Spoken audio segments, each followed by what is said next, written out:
네, 이지훈 기자, 일본이 중국군 전투기가 공해 상공에서 일본의 전투기에 레이더를 겨냥해서 비췄다 이렇게 항의를 했던데 이 내용도 전해주시죠. 네, 일본 방위성이 어제 중국군 전투기가 공해 상공에서 자국 자위대 전투기를 겨냥해 사격용 레이더를 두 차례 조사, 그러니까 일부러 겨냥해 비췄다고 긴급 기자회견에서 밝혔습니다. 일본이 중국군 전투기의 레이더 조사를 공개 비판한 것은 이번이 처음으로 중국 측에 항의하고 재발 방지를 요구했다고 설명했습니다. 이에 중국은 일본이 정상적 훈련을 방해했다며 오히려 반발했는데요. 다카이치 일본 총리의 대만 유사시 발언으로 중일 관계가 한 달 넘게 경색된 상황에서 전투기 레이저 공방까지 더해져 갈등이 심화하는 양상입니다. 지금까지 국제부에서 연합뉴스 TV 이지훈입니다. 한편 중일 갈등은 점점 고조되는 양상을 보이고 있습니다. 네. 최근에는 군사적 성격의 충돌 조짐까지 나타났는데요. 일본이 중국 전투기가 자위대 전투기에 레이더 조준을 했다고 주장을 하고 있고 네. 중국은 이 상황에 대해서 일본 측의 훈련 방해 때문이라고 반박을 했는데 정확히 어떤 상황인 건가요? 네, 말씀하신 것처럼 일본 쪽에서는요, 중국군 전투기가 자위대 항공기 레이더를 조준했다라고 얘기를 하고 있고, 그러니까 레이더를 쐈다는 거 아니에요? 굉장히 네. 민감하잖아요, 이거. 그렇죠. 예. 그러니까 사실 레이더를 겨냥했다는 것은 조준을 하고 있었다라고 볼 수 예. 있는 것이고 정확하게 어디인지 위치를 파악했다고도 볼 수가 있는 건데 또 중국 쪽에서는 일본이 중국군의 정상적인 군사훈련을 방해했다. 일본이 잘못한 거다. 이렇게 예. 관측을 하고 있습니다. 일본은 굉장히 긴박하게 돌아갔습니다. 어제 새벽에 고이즈미 신지로 일본 방위상이 긴급 기자회견을 열었습니다. 중국의 제15 전투기가 오키나와 남동쪽 공해 상황에서 자위대 F-15 전투기에 대해서 두 차례에 걸쳐서 레이더를 조준했다고 밝혔고요. 굉장히 위험한 행동이라면서 강력히 비판했습니다. 예. 이게 처음 있는 일이라고 하고요. 하지만 중국은 또 다른 해명을 하고 있습니다. 역시 같은 날 중국 해군이 대변을 통해서 성명을 발표했는데요. 최근에 중국 항공모함 라오닝 전단이 미야코 해협 동쪽에서 정상적으로 함재기 비행 훈련을 실시했고 사전에 어디서 훈련할지도 공지를 했는데 일본이 그거를 알고도 넘어온 거다, 방해한 거다 말하면서 양측 간의 입장이 굉장히 팽팽히 맞서고 있는데요. 사실 이게 좀 민감한 사안이다 보니까 예. 정확히 누가 어디를 넘어갔는지는 알 수 없긴 합니다만 말씀하신 것처럼 중국과 일본 갈등이 워낙 첨예하게 대립하다 보니까 양측 모두가 조금이라도 예민한 상황이 벌어지면은 아주 날을 세워서 서로 상대방을 공격하는 그런 상황이 되고 있습니다. 예. 네. 이런 상황에서 일본이 동맹인 미국에 대해서 중국과의 갈등 상황을 두고 미국 측에 보다 분명한 지지를 요청하고 나섰다고 하는데 그동안 좀 섭섭함이 있었나 봐요. 맞습니다. 사실 에이펙 정상회담 때만 하더라도 뭐 트럼프 대통령과 나카이치 총리가 이제 굉장히 좀 다정한 모습을 보이면서 네. 역시 미국과 일본은 동맹이 맞구나라고 싶었는데요. 하지만 이제 중국 문제가 불거지면서 상황이 달라졌습니다. 예. 역대 일본 총리들은 중국 문제에 대해서 뭐 대만 유사시 일본이 군사력을 동원할 거다 이런 말은 한 적이 없었거든요. 물론 국내에서 뭐 따로 한지 모르겠습니다만 네. 대외적으로 그런 말을 한 적 없었는데 다카시 총리가 좀 이런 민감한 발언을 공개적으로 하다 보니까 이게 문제가 커졌고 예. 그리고 사실 아무리 동맹국이지만 이건 일본이 한 발언이고요. 그러니까 네. 미국이 책임질 필요가 없습니다. 좀 냉정하게 말하자면 예. 그렇지만 워낙 강력한 동맹이기 때문에 일본은 섭섭한 속내를 드러낸 것으로 보이는데요. 야마다 시게오 주미 일본 대사가 트럼프 정부 측에게 다카이지 총리에 대해서 명확한 지지를 좀 표명해 줬으면 좋겠다라고 입장을 전달했다는 거죠. 일본의 한 고위 관계자가 말한 것이 미국의 안보 공약이 흔들린다고 보지 않지만 이렇게 좀 고위급에서 친목을 지켜서 굉장히 실망스럽다라고 얘기하는 겁니다. 지금 화면에서 보시면은 굉장히 사이가 좋은 두 정상 예. 모습이긴 합니다만 일본에서 분위기 엄청 좋았어요. 네, 근데 막상 문제가 커지니까 트럼프 대통령도 말을 아끼고 있는 것으로 보이는데요. 앞에도 말씀을 드리지 않았습니까? 미국은 미국 우선주의입니다. 네. 그러니까 직접적으로 미국 이익에 뭔가 위해를 가하지 않는 이상 언급을 하지 않는 거거든요. 그러니까 지금도 어떻게 보면은 트럼프 정부가 일관성을 가지고 대응을 하는 것이고 예. 일본 입장에서는 약간 섭섭한 면이 없지 않아 있긴 한데 하지만 좀 전문가 입장들은 다릅니다. 왜냐하면은 미국 정부가 이렇게 일본 정부에 대해서 공식 입장을 내놓지 않게 되면은 일본, 대만 모두가 불안할 수밖에 없다고 얘기를 하고 있고요. 네. 또 주중 미국단에서 지냈었던 니콜라스 번스도 일본은 인도 태평양에서 미국에 가장 필요한 동맹국이기 때문에 이런 식으로 좀 섭섭하게 하는 것은 장기적으로 봤었을 때 미국에게도 좋지 않을 거다라고 조언했는데요. 예. 일단 보도가 나오면서 이제 일본 정부 입장에 대해서도 얘기가 있었는데 주미 일본 대사는 공식 입장을 밝히지 않았습니다. 알겠습니다. 중일 갈등이 고조되는 가운데 중국군 전투기가 공해 상공에서 일본 자위대 전투기를 겨냥해 레이더를 쏘았다고 일본 방위성이 7일 밝혔습니다. 방위성에 따르면 어제 오후 4시 32분부터 3분간 오키나와 섬 남동쪽 공해 상공에서 중국군 제-25 함재기가 일본 항공자위대 F-15 전투기의 레이더를 간헐적으로 조사했습니다. 제-25 함재기는 항공모함 랴오닝함에서 발착해 비행 중이었으며 F-15 전투기는 영공 접근을 경계, 저지하기 위해 긴급 발진한 상태였습니다. 고이즈미 신지로 방위상은 긴급 기자회견을 열고 매우 유감스럽다며 중국 측에 항의하고 재발 방지를 요구했다고 말했습니다. 중일 갈등이 심화하는 가운데 중국의 일본 기업에 대한 히토류 수출 허가 절차가 평소보다 늦어지고 있다고 요미우리 신문이 7일 보도했습니다. 일본 정부 관계자는 히토류를 포함한 중요 광물의 수출 절차가 지연되고 있다며 고의적인 괴롭힘인지 여부는 아직 판단할 수 없다고 이 신문에 밝혔습니다. 중국은 갈등 관계인 상대국을 겨냥해 자신들이 세계 시장을 좌지우지하는 히토류의 수출을 압력 수단으로 사용해왔습니다. 앞서 중국은 2010년 영유권 분쟁 지역인 센카쿠 열도, 중국명 갸오위다오 관련 갈등으로 일본의 히토류 수출을 규제했습니다.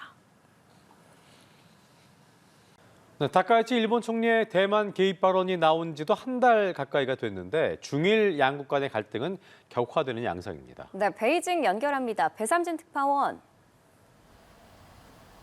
네, 베이징입니다. 네, 최근 다카이치 총리가 한 발 물러서는 모양새를 취했는데 중국의 반응은 냉랭하네요. 네, 그렇습니다. 최근 중국 관영 CCTV에서는 다카이치 총리를 조롱하는 애니메이션을 만들었습니다. 다카이치 총리를 상징하는 펠리컨 한 마리가 이웃새들의 항해에도 독수리 아저씨를 믿고 설친다는 내용인데 하늘에서 떨어진 똥을 독수리가 준 징표라고 소중히 여기는 장면 등이 등장합니다. 다카이치 총리의 대만 개입 발언이 나온 지 한 달째인데 중일 갈등은 격화되는 양상입니다. 다카이치 일본 총리는 지난 3일 의회에 출석해 1972년 중일 공동성명에 대한 정부 입장에는 일절 변화가 없다고 해명에 나섰지만 중국의 반응은 냉담합니다. 이 중화권 매체들이 한 발 물러선 모양새라는 해석을 내놨지만 중국은 역사 책임을 회피하려는 전략적 기만이라며 공세를 이어가고 있습니다.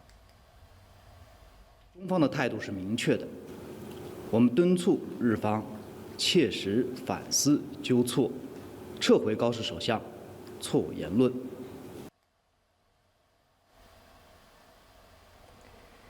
이 중국 관영 매체들은 연일 일본이 대만 인근 서남부 해역에 대한 군사 요새 움직임을 상세히 보도하며 군국주의 부활, 전쟁 준비 플레임과 연계시키고 있습니다. 당장 100척이 넘는 중국 해군과 해경 함정이 동중국해와 남중국해, 서태평양 일대에 전개했다고 로이터 통신은 전했는데요. 난징 대학살 국가 추모일인 오늘 13일을 전후해 동중국해와 대만 주변에서 대규모 무력 시위가 벌어질 수 있다는 전망이 나오고 있습니다.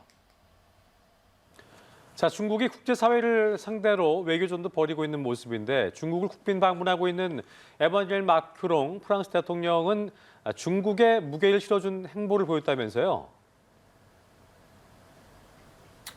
네, 에마누엘 마크롱 프랑스 대통령이 재임 기간 네 번째 중국을 찾았습니다. 미중 간 경쟁 격화와 중국 EU 간 무역 갈등 속에서 방중한 건데 이 중국과 프랑스 간 전략적 파트너십을 더욱 강화하겠다고 강조했습니다. 하나의 중국 원칙을 재확인하며 다카이치 총리 발언으로 일본과의 갈등을 빚고 있는 중국의 입장에 무게를 실어줬다는 평가도 나오고 있습니다. Dans ce cadre, nous souhaitons travailler dans un esprit positif avec la Chine sur la base d'une relation équilibrée, fondée sur l'égalité et le respect mutuel. 이 시 주석은 두 나라가 세계 다국화를 이끌 대국이라며 항공우주, 원전뿐 아니라 인공지능과 그린 경제 등 신흥 분야 협력도 확대하자고 제안했습니다. 또 중국에 진출한 프랑스 기업에 비차별적 환경을 제공하겠다고 밝히며 프랑스산 제품 수입도 늘리겠다고 강조했습니다. 이 복잡한 국제 정세 속에 중국과 프랑스 간 전략적 필요를 확인한 자리로 평가됩니다. 让中法全面战略伙伴关系在新甲子为推动平等有序的世界多极化、普惠包容的经济全球化做出新的贡献。